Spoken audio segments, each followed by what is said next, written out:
ప్రభునందు ప్రియులారా, మీ అందరికీ ప్రభు అయిన యేసుక్రీస్తు నామమున శుభములు. మనం ఏదైనా సంగీత స్వరాన్ని గాని బూరల శబ్దాన్ని గాని వినినప్పుడు మనకు ఆనందం కలుగుతుంది.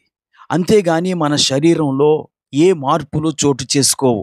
కానీ ఒక బూరధ్వని ఉన్నది. ఆ బూరధ్వని వినబడినప్పుడు మన శరీరాలు మార్పు చెందుతాయి. ఇశ్రాయేలు దేశంలోని యూదులకు ఈ సెప్టెంబర్ మాసంలో నూతన సంవత్సరం రోష్ హషానా ప్రారంభమవుతుంది. ఆ వేడుకలో యూదులు షోఫర్ అనే వాయిద్యాన్ని వాయిస్తారు. షోఫర్ అంటే పొట్టేలు కొమ్ము అని అర్థం. పొట్టేలు కొమ్ముతో చేసిన బూరను యాజకులు ఊదుతారు. యూదులు సాధారణంగా 7 పండుగలను ఆచరిస్తారు. పస్కా పండుగ, పులియని రొట్టెల పండుగ, ప్రథమ ఫలాల పండుగ, పెంతుకోస్తు పండుగ, బూరల పండుగ, ప్రాయశ్చిత్తం మరియు గుడారాల పండుగ. క్రైస్తవులైన మనం ఆ పండుగలు చేసుకోనక్కర్లేదు. ఎందుకంటే ఆ పండుగలు యేసుక్రీస్తులో నెరవేర్చబడ్డాయి. 1 కొరింథీ 5:7 ప్రకారం యేసు పస్కా గొర్రెపిల్లగా ఆయన మన కోసం వధించబడ్డారు. పస్కా పండుగ క్రీస్తులో నెరవేరింది. యేసుక్రీస్తు పులియని రొట్టె, జీవపు రొట్టె గనుక ఆ యేసుక్రీస్తులో పులియని రొట్టెల పండుగ నెరవేరినది. ఇక ప్రథమ ఫలాల పండుగ క్రీస్తు పునరుద్ధానుడై తిరిగి లేచుట ద్వారా 1 కొరింథీ 15:20 ప్రకారంగా యేసుక్రీస్తు ప్రథమ ఫలమై ఉన్నాడు. పెంతుకోస్తు పండుగ పరిశుద్ధాత్ముడు ఆదిమ సంఘం పైకి దిగి రావడంతో పెంతుకోస్తు పండుగ నెరవేరింది. ఇక నెరవేరవలసిన పండుగ, మనందరము ఎదురు చూస్తున్న పండుగ బూరల పండుగ. ఈ బూరల పండుగ త్వరలో జరగబోతోంది. ఆ బూరల శబ్దము వినినప్పుడు మన శరీరాల్లో అద్భుతమైన మార్పులు చోటు చేసుకుంటాయి. ఆ బూర శబ్దము క్రైస్తవులైన మనకు ముఖ్యమైనది. కొరింథీయులకు రాసిన 1 పత్రిక 15వ అధ్యాయము 52వ వచనం మధ్యలో చూడండి. బూర మ్రోగును, అప్పుడు మృతులు అక్షయులుగా లేపబడుదురు, మరియు మనము మార్పు పొందుదుము.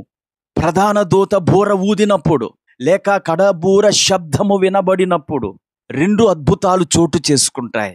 మొదటిది, చనిపోయి సమాధి చేయబడినటువంటి మృతులు అక్షయ శరీరాన్ని ధరించుకొని సమాధులలో నుండి లేపబడతారు. సజీవులమై నిలిచి ఉండు మనము కూడా మహిమ శరీరాన్ని పొంది ప్రభువును కలుసుకుంటాం. గనుక ఇప్పుడు మనకి ఇంకా నెరవేరవలసిన పండుగ బూరల పండుగ. ఆచార ప్రకారంగా యూదులు బూరల పండుగ ఈ నెలలో చేసుకుంటారు. మనమైతే సిద్ధపడి ఆ బూర శబ్దము కొరకు ఎదురు చూడాలి. మనము క్రీస్తు ప్రభువును అంగీకరించి మారు మనసు పొందకపోతే, మనము మన పాపములలో జీవిస్తూ ఉంటే ఆ బూర శబ్దము వినినప్పటికీ మనలో ఏ మార్పు జరగదు. ప్రియులారా, నేను చెప్పేది మీకు అర్థమైంది అనుకుంటున్నాను. క్రీస్తు యొక్క 2వ రాకడను గురించి నేను మాట్లాడుతున్నాను. క్రీస్తు 2వ రాకడలో బూర శబ్దమే ప్రధాన పాత్ర వహించే శబ్దము. ఆ బూర శబ్దము ప్రజలందరి చెవులలోనికి చొచ్చుకుపోతుంది. కానీ ఆ బూర శబ్దము కొందరిలో మార్పునిస్తుంది, కొందరిలో ఏ మార్పునివ్వదు. క్రీస్తును అంగీకరించి మారు మనసు పొంది పాప క్షమాపణ పొంది పరిశుద్ధాత్మ చేత నింపబడిన వారి శరీరాలలో మార్పును కలిగిస్తుంది. పాపమును విడిచిపెట్టకుండా మారు మనసు పొందకుండా ఉండిన వారి జీవితాల్లో ఆ బూర శబ్దము ఏ మార్పును కలుగు చేయదు. ఈ మాటలు వింటున్న ప్రియ స్నేహితుడా, సోదరి, ఆ బూర శబ్దమును ఎదుర్కోవటానికి మీరు సిద్ధంగా ఉన్నారా? తెస్సలోనికీయులకు రాసిన పత్రిక 4వ అధ్యాయము 16వ వచనంలో అపోస్తలుడైన పౌలు ఇలాగు తెలియచేస్తున్నాడు. ఆర్భాటముతోనూ ప్రధాన దూత శబ్దముతోనూ దేవుని బూరతోనూ పరలోకము నుండి ప్రభువు దిగివచ్చును.